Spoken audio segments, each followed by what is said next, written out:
اور اسی طرح کچھ اور بھی ایسی جگہ پہ کچھ بات ہو رہی ہے، ایسے اکاؤنٹس کے اوپر بات ہو رہی ہے جو کہ ویسے تو بہت اوتھینٹک نہیں ہے، لیکن بہرحال یہ بات چل رہی ہے کہ نیتن یاہو کو مار دیا گیا ہے۔ اگر تو واقعی نیتن یاہو کی ہلاکت ہو گئی ہے ان حملوں میں تو یقینی طور پر یہ ایک بہت بڑی خبر ہے، اور میرا خیال ہے کہ اگر یہ خبر کی تصدیق ہوتی ہے تو شاید اس سے بڑی اس وقت کوئی خبر نہ ہو، کیونکہ یہ بیسیکلی جو جنگ تھی ساری، یہ تو شروع ہی نیتن یاہو کے کہنے پر کی گئی تھی۔ امریکہ کا تو براہ راست کوئی تعلق نہیں تھا اس جنگ کے ساتھ، اور نہ ہی امریکہ کو کوئی خطرہ تھا ایران سے، لیکن نیتن یاہو کے کہنے کے اوپر یہ جنگ جو ہے وہ شروع کی گئی۔ لیکن دوسری طرف اگر آپ اسرائیل کے اٹیکس دیکھیں جو کہ ایران پہ بھی جاری ہیں، لبنان پہ بھی جاری ہیں، ابھی ایک تازہ خبر کے مطابق لبنان میں جو اٹیک کیا گیا وہاں پر 12 ڈاکٹرز اور پیرامیڈیکل سٹاف کے لوگ جو ہیں وہ شہید کر دیے گئے ہیں۔ تو جس انداز سے ان کی ابھی تک کارروائیاں جاری ہیں اس سے لگ تو نہیں رہا کہ کوئی چین آف کمانڈ ٹوٹی ہے، لیکن بظاہر یہ خبر غلط ہی ثابت ہوگی، کیونکہ اگر ایسا ہوا ہوتا تو ابھی تک اس کی تصدیق ہو جاتی۔ لیکن اس نے ایک دلچسپی ضرور لوگوں کی بڑھا دی ہے کہ آخر نیتن یاہو پھر کہاں ہیں، اگر وہ زندہ ہیں تو وہ سامنے کیوں نہیں آتے۔ دوسری طرف ایران اسرائیل جنگ کی اگر ہم بات کریں تو اس وقت بھی جو ایران ہے اس پہ سب سے زیادہ غم و غصہ ان کے اندر اس لیے پایا جا رہا ہے کیونکہ امریکہ کی طرف سے جو ایک ان کا جزیرہ ہے ایران کا خارگ، اس کو نشانہ بنایا گیا ہے۔ یہ جو خارگ جزیرہ ہے یہ ایک بہت بڑا جزیرہ تو نہیں تھا، لیکن یہ بہت اہم جزیرہ ضرور تھا۔ اس جزیرے سے متعلق آپ کو بتائیں کہ یہاں پر سب سے زیادہ جو ان کا آئل ایکسپورٹ کرنے کا کام ہے اور اس سے متعلق جو تنصیبات ہیں وہ اس جزیرے پر موجود تھیں، جنہیں مبینہ طور پر نشانہ بنایا گیا۔ یہ بھی بتایا جا رہا ہے کہ جو زیادہ تر ابھی انہوں نے ہٹ کی ہیں جگہ، وہاں پر بہت جو مین ان کا انفراسٹرکچر ہے وہ خراب نہیں ہوا، لیکن اس کے باوجود ٹرمپ کی جانب سے یہ اشارہ دیا گیا ہے کہ ہم آگے بڑھ کر اب تیل کی جو تنصیبات ہیں اس کے اوپر حملہ کر سکتے ہیں۔ ابھی تک یہی کہا گیا ہے کہ جو وہاں پر فوجی موجود تھے یا فوجی وہاں پہ ان کا تنصیبات تھیں ان کو نشانہ بنایا گیا، لیکن تیل کی تنصیبات کو بھی نشانہ نہیں بنایا گیا۔ لیکن دوسری طرف ایران نے بھی اس بات کے لیے واضح طور پر خبردار کر دیا ہے کہ اگر ان کی تیل کی تنصیبات کو نشانہ بنایا گیا تو پھر کسی کو بھی تیل ملے گا نہیں، کیونکہ انہوں نے یہ واضح طور پر کہہ دیا ہے کہ پھر خلیج کے اندر بھی جتنے ممالک ہیں جہاں جہاں پہ بھی تیل کی تنصیبات ہیں پھر ہم بھی وہاں وہاں نشانہ بنائیں گے، اور اس کے بعد اگر تیل کی کمی ہو جاتی ہے دنیا بھر میں تو آپ اندازہ لگا لیں کہ پھر دنیا کی معیشت کھڑی کہاں ہوگی، تیل کی پرائس کہاں جائیں گی اور کس طرح سے یہ معیشت جو ہے وہ سنبھلے گی۔ تو اب یہ ایک بہت ہی خطرناک موڑ ہے، اگر اس کے اوپر ڈونلڈ ٹرمپ آگے مزید بڑھتے ہیں تو یہ خاصی پریشان کن صورتحال بن سکتی ہے۔ خارگ ایران کی تیل کی تقریباً 90% برآمدات کا ٹرمینل ہے، اور یہ بھی بتایا جا رہا ہے کہ اگر ایران نے ممکنہ طور پر اہداف کو وسعت دی تو وہ پھر صرف تیل کی تنصیبات تک نہیں رکے گا، بلکہ خلیجی ممالک کے جو ڈیسیلینیشن پلانٹس ہیں ان کو بھی نشانہ بنا سکتا ہے۔ یاد رہے ڈیسیلینیشن پلانٹس بیسیکلی وہ پلانٹس ہیں جس کی وجہ سے جو سمندر کا کھارا پانی ہے اس کو قابل استعمال بنایا جاتا ہے۔ یہ بڑے بڑے پلانٹس جو ہیں عام طور پر ساحل سمندر کے پاس ہی لگے ہوتے ہیں اور وہاں پر ان کو قابل استعمال پانی میں بدلا جاتا ہے۔ یہ زیادہ تر ایسے علاقوں میں ہی ہوتا ہے جہاں پہ سمندر تو ہے لیکن میٹھا پانی زمین کا دستیاب نہیں، صحرا وغیرہ ہیں۔ تو جو زیادہ تر آپ کی گلف کنٹریز ہیں وہاں پر اس طرح کے ڈیسیلینیشن پلانٹس جو ہیں وہ نظر آتے ہیں۔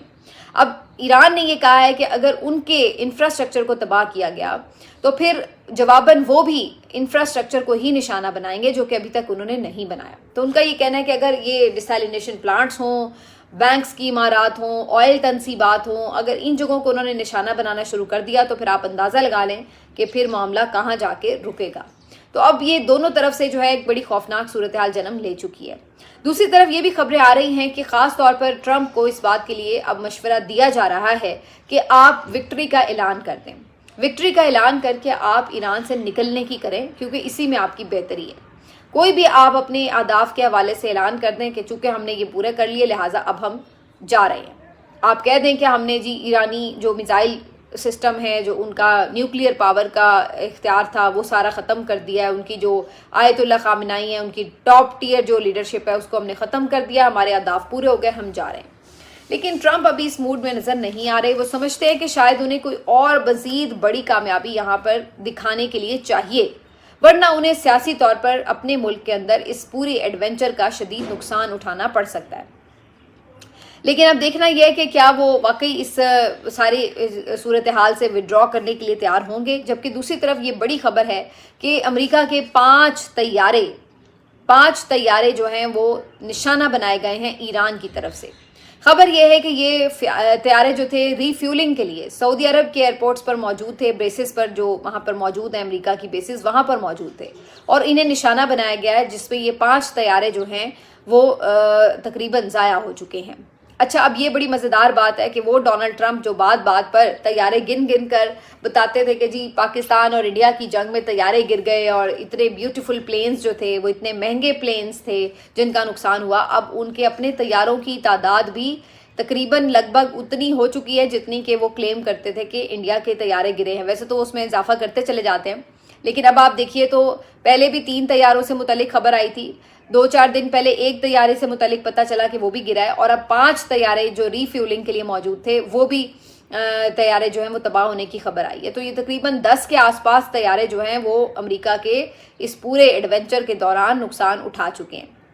اب اس ساری صورتحال کے بعد چونکہ اب یہ طیارے سعودی عربیہ کی ٹیریٹری میں موجود تھے اور وہاں پہ نشانہ بنائے گئے ہیں، تو اب یہ پھر سوال آئے گا کہ کیا دوبارہ سے سعودی عرب پاکستان کے اوپر کوئی پریشر ڈالے گا کہ اب جناب دیکھیے یہ ہماری ٹیریٹری کے اوپر جو ہے یہ حملے کر رہے ہیں، لہٰذا آپ کوئی جواب دیں، جبکہ انہوں نے سعودیہ کی کسی چیز کو نقصان نہیں پہنچایا، انہوں نے تو امریکی طیاروں کو نقصان پہنچایا۔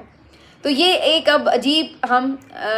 سچویشن میں جو ہے وہ پھنسے ہوئے ہیں۔ اب یہ کتنی دیر پھنسے رہتے ہیں، کتنی دیر اس میں نیوٹرل رہتا ہے پاکستان، یہ کہنا قبل از وقت ہے، لیکن یہ سچویشن اس وقت بہرحال جاری و ساری ہے۔ آخر میں تھوڑی بات کر لیتے ہیں کہ اس وقت جو صورتحال ہے جناب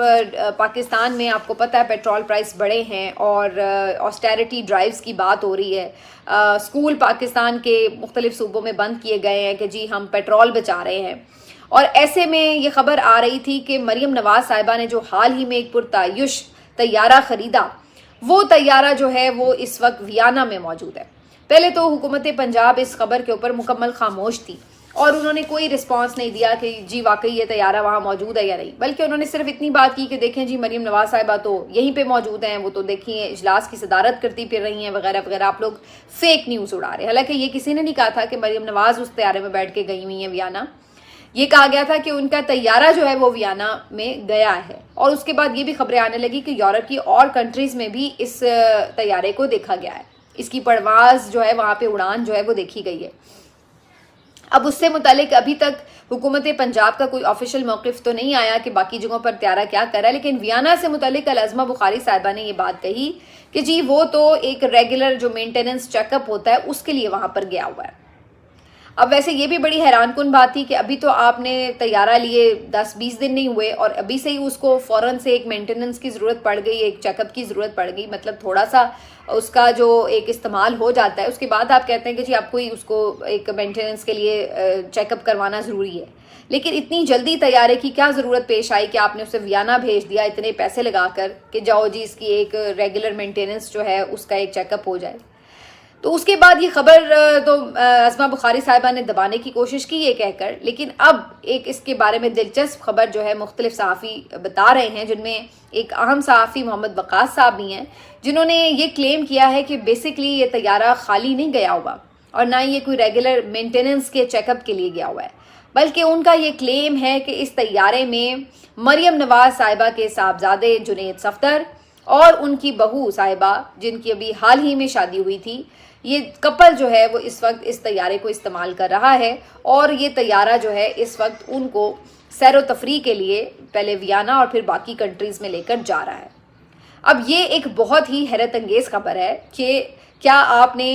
جس جہاز کے متعلق یہ ایکسپلینیشن دی کہ جی یہ تو سرکاری جہاز ہے، یہ کوئی مریم نواز نے ذاتی جہاز تھوڑی خریدا ہے اور یہ کوئی جاتی عمرہ میں تھوڑی کھڑا ہوا ہوگا، تو آپ تو اس وقت یہ اس کی توجیہ دے رہے تھے۔